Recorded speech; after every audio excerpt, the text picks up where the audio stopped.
તમે જો બધી બકાલું ને આમાં તમે જોવ તો ખરી ઘરના આખા કેટલા ને બરણીઓ ને બરણીયા ને બધી સાફ કરી દીધા. આ વસ્તુ બનશે ને પછી તમને સ્મેલ હશે ને આને જો મત કરડી ગયું. ક્યાં જવાનું છે આપણે અહીંયા ખેલ કરવા જવાનું છે. સવાર દઈ તું તે કઈ પ્રસાદ ન હોય પ્રસાદ ન લઈ આવે. ગજબ છે કોઈ નિયાથી કોઈ લઈ આવે. તે સુકવી દે હે નાણા. હા વાહ વાહ વાહ સમય આવશે તે સુકવી દે હે સમય ક્યાં આવે. ફેમિલી કેમ છો મજામાં? જો કે તમે તો લોકો મજામાં છો. પહેલા તો બધાને જય દ્વારકાધીશ, જય મા મોગલ, રાધે રાધે. ફરી એક નવા બ્લોગની શરૂઆત કરી દીધી. નાહી ધોઈને ફ્રેશ થઈ ગયા છે ને હવે જવાનું છોકરાને સ્કૂલે મૂકવા. અને આ બેનનું છે ને બેગ તૂટી ગયો તો આપણે એનું બેગ લેવા જવાનું છે. જય દ્વારકાધીશ બેન. જય દ્વારકાધીશ, જય મા મોગલ, રાધે રાધે. આ બેનનું બેગ તૂટી ગયું તો લેવાનું કહું તો ઓલીમાંથી ઠણગનાટ મારે એ કે મારો પર લેવો એ કે આને જો મત કરડી ગયું. મત નથી કર્યું. જય દ્વારકાધીશ, જય મા મોગલ, રાધે રાધે, જય જય શ્રી કૃષ્ણ. મને મત નથી કર્યું તો દવાનું જીવડું અડી ગયું કે ના જીવડો નથી થયું. જીવડો અડ્યું હોય તો આ બધીમાં જો આવી રીતના થાય ને. ખબર નહીં કે ચાલ દિખાના પડેગા તુજે ડોક્ટર કે પાસ. થઈ ગયું નહીં સારું છે કાલ કરતા તો આજ 50-60% સારું છે નહીં. દવાખાને જતા એટલે થોડું હા મમ્મી જય દ્વારકાધીશ, જય માં મોગલ, જય રામીમાં દ્વારકાધીશ, જય માં મોગલ, રાધે રાધે. બધાને જાજા જય શ્રી કૃષ્ણ. સવાર સવારના માંડવી ફોલું તડકે બેઠી બેઠી. હાલો આશીર્વાદ. કાલના અમે છે ને કાલના ભાઈ અમે આવ્યા ને ત્યાં મારે મમ્મી છે ને માંડવી જ ફોલ્યો હજી માંડવી ફોલ્યો. માંડવી કેટલા દિવસ ફોલવાનું રહે ખબર? એક બાસ્કુ એક છે તો હા આખા વર્ષનો દાણો કાઢીને ડબલામાં પેક કરીને મૂકી દે. ચાલો આ બે બેનોનું સ્કૂલે મૂકતા આવું અને આના માટે એક બેગ નવો લેવાનો છે. તારા માટે તો નથી લેવાનો ને. જો એનો જો મોટું પતલું નો બેગ કેવો છે ભાઈ મસ્તનો છે. પછી જો દીદીને તૂટશે ને પછી દીદીને લઈ દી પછી તારે રાયડું નહીં પડાયો. રેડી ને? મંજૂર છે ને? વિચારી લે પછી નો કહેતી. શું કરવાનું છે પછી બેનનો બેગ ઠેલો તૂટી જાય તારો તૂટી જાય ને બેનનો તૂટે એટલે પછી બેનને લઈ દેવો પડે. બરાબર ને મમ્મી? પછી કાલ નવા નાખી થોડાક દેવાય. રેડી હાલ તો બેન હાટું થઈને એક અટાણ લેવાનું છે. એ ઘોરી ઘોરીને જોઈ લે કે મારો પછી જૂનો થઈ જાય ને એનો નવો થઈ જાય. એથી ઘોરી ઘોરીને જોઈ તારા અમે જતો જોઈતી. હાલ તો પેલા આનું સ્કૂલે મૂકતા આવું. ચીએ ફેમિલી વેરાવળ ને બેગ બધા લેવાના હતા. ઘણી બધી કલેક્શન છે અત્યારે. કાવ્યાબેન માટે થઈને લઈએ છીએ. હેતુબેન માટે પછી પાછા લેશું. જોઈએ ઘરે જાય પછી હું કહે તો ચાલો ફટાફટ આપણે એક બેગ લીધું છે કાવ્યાબેન માટે થઈને.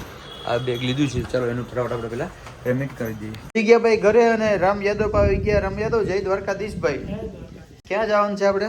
અહીંયા ખેલ કરવા જવાનું છે. સવાર દઈ હું ખેલ YouTube માં આવ્યો નથી. એવો ખેલ ચેલેન્જ વિડીયો અમે લઈને આવી પણ મારી ચેનલમાં રામ યાદવ 31-32 બ્લોગમાં. રામભાઈ નું એવું કહેવાનું છે મિત્રો કે એક ચેલેન્જ વિડીયો બનાવવાનો. ચેલેન્જ વિડીયો તો ન કહેવાય પણ રેસીપીનો એક વિડીયો એવો વિડીયો બનાવવાનો છે. રામભાઈ નું એવું કહેવાનું છે પરેશભાઈ કે આખા યુટ્યુબ ની અંદર ક્યાંય પણ નહીં હોય. મતલબ એ રેસીપી હે પણ એવી રીતના અમે જે રીતના બનાવવાનું છે ને એવી રેસીપી તો આખા યુટ્યુબ માં ક્યાંય મળશે જ નહીં. શું કે રામભાઈ?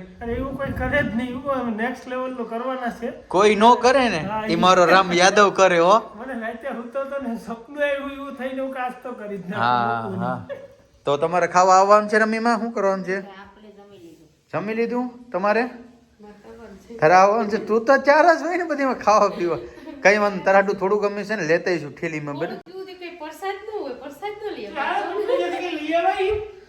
ગજબ છે કોઈ નિયાથી કોઈ લઈ આવે. કોઈ નહીં ત્યાં છે આપણે ત્યાં જ બનાવવાનું છે ને. કોક ને ત્યાં શું છે લે કઈ નથી બનાવવાનું ભાઈ. સારું બનશે તો લેતા છે. બાકી જય સોમનાથ. બરાબર ને?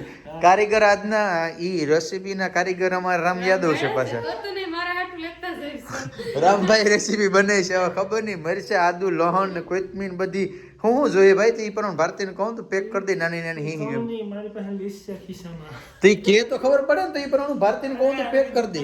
લેતા આવીશું ને લિસ્ટ આખું દઈ. રામભાઈ મને થોડું છે. રામભાઈ પોતે લઈ લીધો છે. એટલે આ બધી બનાવવાનું છે ઈ મારી પર ખર્ચો નહીં આવે ને એવું છે ને.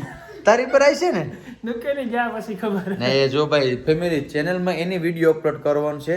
રેસીપીનો એને વિડીયો નાખો તો તમે વિચાર કરો કમેન્ટ કરીને કહો ખરેખર ખર્ચો કોને કરવો જોઈએ. હાસુ બોલજો નીતિ માતાથી બોલજો.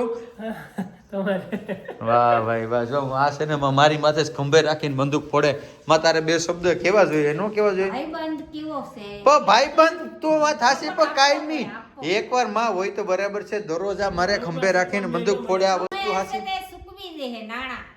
હા વાહ વાહ વાહ સમય આવશે તો એ સૂકવી દે હે સમય ક્યાં આવે એ તો તમારા હાથમાં છે. જો તમે લોકો પ્રેમ હારો આપો તો રામ યાદવનો સમય આવી ને રામભાઈ યાદવ ભૂકા બોલાવી દે મને એવું લાગે. બરાબર ને રામભાઈ? 100% વાત છે. પણ હારી બે સડવાનો વિચાર છે, હિંગો લઈ જાવી હાલો ટોપડી ને તવીથો ને હાંસી ને બધી જોહે ને એમાં જે કઈ જોઈ. હાલો ફેમિલી અમારી જે રેસીપીની જે વસ્તુ છે ને બધી લઈ લઈને પછી જાય વાડીએ ને મળીએ હવે સીધા વાડીએ જઈને. પહોંચી ગયા ભાઈ વાડીએ અને આમાં તમે જો બધી બકાલું ને આમાં તમે જોવ તો ખરી ઘરના આખા કેટલા ને બહેણીઓ ને બહેણા ને બધી સાફ કરી દીધા. રામભાઈ દેશી મરાંગો માંડે શું કે રામભાઈ ખાધા જેવી આઈટમ બનશે કે? હા જોઈએ હવે. હવે એમનો પછી મારા વિડિયોમાં જ ખબર પડશે ને, તમારા વિડિયોમાં નહીં ખબર પડે. એમનો કે તો આંગળીયું સાટી જાઓ તમે એવું બનાવી. બપોરે આંગળી સાટી આવો. અરે હોય નહીં. તો આજના અમારા કારીગર છે રામભાઈ. રામભાઈ છે આ દેશી ચૂલા ઉપર આ બાજુ બન્યું હોય વાડીએ જમવાનું. પિહાડો છે ને આપણી ચેનલમાં નહીં બતાવે. એ ક્યાં બતાવશે ખબર? રામ યાદવ જાય મેં ચેનલ મેન્શન કરેલી છે ને એટલે આજના જ વિડીયો ન જોવા જતા. કારણ કે વિડીયો હજી બંધ છે, આ વસ્તુ બંધ છે અને પછી તમને સ્મેલ આવશે ને પછી વિડીયો છે. કારણ કે એડિટિંગ કરવામાં એમાં થોડીક વાર લાગી જાય એટલા માટે થઈને. તો કેટલા 1-2 દિવસમાં આવ્યા કે રામભાઈ? હા ભાઈ 1-2 દિવસમાં એક્ઝેક્ટલી કમ્પ્લીટ થઈ જાય ને. હું થોડુંક પાણી બાણી મારે વારવાનું છે. મેં કીધું મારે બે થઈ જાય રામભાઈ રેસીપી પર બની જાય ને મારે પાણી પર વરાઈ જાય. કા રામભાઈ? હાલ તો તું ચૂલો હરગાવી નાખ. રેડી હાલો. ભાઈ ટોપિયા લઈને આવે. બસ ભાઈ કેવું લાગ્યું તમને રેસીપી? મજા આવી ગઈ ને? ખરેખર યાર મજા આવી ગઈ. અમે જે વાડીએ અમે ઉદ્દેશથી આવ્યા હતા રામભાઈની ચેનલમાં એક રેસીપીનો વિડીયો શૂટ કરીને નાખવાનો હતો અને અમારે ઘણા સમયથી વાત હતી અને ભાઈ ખરેખર મને જરાય વિશ્વાસ નહોતો. એમ કહેવાય ને કે એટલો વિશ્વાસ નહોતો આની ઉપર કે બનશે વ્યવસ્થિત. ખરેખર યાર મેં કીધું એ પ્રમાણે પગોની આંગળીઓ સાટી ગયા. ખરેખર યાર તમે યાર એકવાર છે ને વિડીયો જોવાનો ભૂલતા નહીં. ચેનલ મેન્શન કરું છું, ચેનલની અંદર જાજો, સબસ્ક્રાઇબ કરીને રાખજો. 2-4 દિવસમાં આવ્યા. 2-4 દિવસમાં આવ્યા. ચાર્જ તો કમ્પ્લીટ ઘોડા જેવો કરીને મૂકી દેવાના છે. વાહ ભાઈ વાહ. તો યાર પાછો સપોર્ટ આપજો. કારણ કે મહેનત બહુ લાગતી હોય, ઘરથી બધી બર્તન લેતા હોય ને હાથે ધોવાના, બધી મહેનત બહુ લાગતી હોય એટલે જરાક છે ને ચેનલને સબસ્ક્રાઇબ કરી લેજો, બાજુમાં બેલ આઇકન ઓન કરી દેજો ને હવે જાય ઘરે. ભાઈશું ને ઘરે? ઓન ધ વે ઘરે હાલીને. હાલો ભાઈ ભાઈશું ભાવેશભાઈ. ભાવેશ આજના અમારા કેમેરામેન છે ને ભાવેશભાઈ હતા. ભાવેશભાઈ થેન્ક યુ, તમારો આભાર કે તમે આવ્યા ને વિડીયો શૂટ. હા ખાવા જ આવે, ભૂખેલું બધી ખાવા જ આવે. તો હવે છે ને કઈ લાંબી અંત કરી જાય સીધા ઘરે મળીએ હવે ઘરે જઈને. ફેમિલી ઘરે પહોંચી ગયા ને ઘરે આવીને જોયું કે આપણા સબસ્ક્રાઈબર આવી ગયા. કેમ છો ભાઈ? મજામાં બધા? અહીંયા અર્જુનમાં આવ્યા હતા એક્ઝામ દેવા માટે.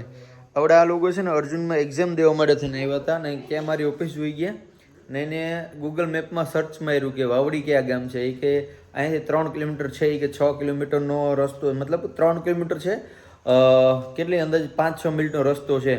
તો આપણે એ લોકો ગોતતા ગોતતા બાજુમાં દુકાન આવીને હું પૂછ્યું તું દુકાન આવીને કે પરેશભાઈનું ઘર ક્યાં છે એમ. બરાબર, કંઈ વાંધો રોકાવાનું છે કે અહીંયા? બાકી સાંજનો સમય થઈ ગયો, જમવાનો ટાઈમ થઈ ગયો, જમી લઈએ. હે કંઈ વાંધો નહીં. સારું હાલો તો કાલે એક્ઝામ ખતમ કરો પછી મળીએ ઓફિસે. બરાબર કાલે હાલો મળ્યા પછી. હો ભાઈ રમીમાં જમી લીધું લાગે? આપણે જમી લીધું. કેવી ઠંડી પડે? ઠંડી પડે આજ પાણી વાળું ખાતા હશે. મારો ફેવરિટ શાક કરવા હિંગનું. હા હેલો મિસિસ ભારતી સોલંકી, શું કરો છો? હું જમવાનું બનાવું છું. હે હું જમવાનું બનાવું છું. જમવાનું બનાવું છું. જમવામાં છે ભાઈ પાપડી. આને કેના માટે ઘરે મમરી કરી પછી? મારા માટે કરો. વાહ રે વાહ, કરવું જ પડશે. મારી પાપડની હોય ને. મારા માટે પાપડ. આ જો એટલે ખાઈ લીધું ને પાપડ ખાવા આવી. હવે ખાઈ લીધે પછી પાપડ નું હોય. હા પપ્પા ખાઈ લઈને શું છે બોલ? કાં સરપ્રાઈઝ છે? બોલીએ જલ્દી બોલી જા. હા જો તમને કહેતા ભૂલી ગયા કાવ્યાબેન માટે છે ને જે આ બેગ લીધું છે આપણે. ગમે છે ને તને? આના માટે બેગ લીધું ને આ રડે રડે ને એક ઉજાડી જો છે. કારણ કે ભાઈ મેં હવાને જ બોલી કરી હતી જેનો બેગ તૂટે ને એને બેગ લઈ દેવાનો છે. એનો બેગ તૂટશે એટલે એને નવો આવી જાય પછી કાવ્યાબેનનો જૂનો થઈ જાય. હાલો ફેમિલી જમવાનું થઈ ગયું છે. હાલો તો હવે જમી લઈએ. તમારે પણ જમવું તો. અને આ વિડીયોને આપણે અહીંયા એન્ડ કરી દઈએ. મળીશું ફરી એક નવા બ્લોગ સાથે. જય દ્વારકાધીશ, જય મમ્મી, રાધે રાધે, બાય.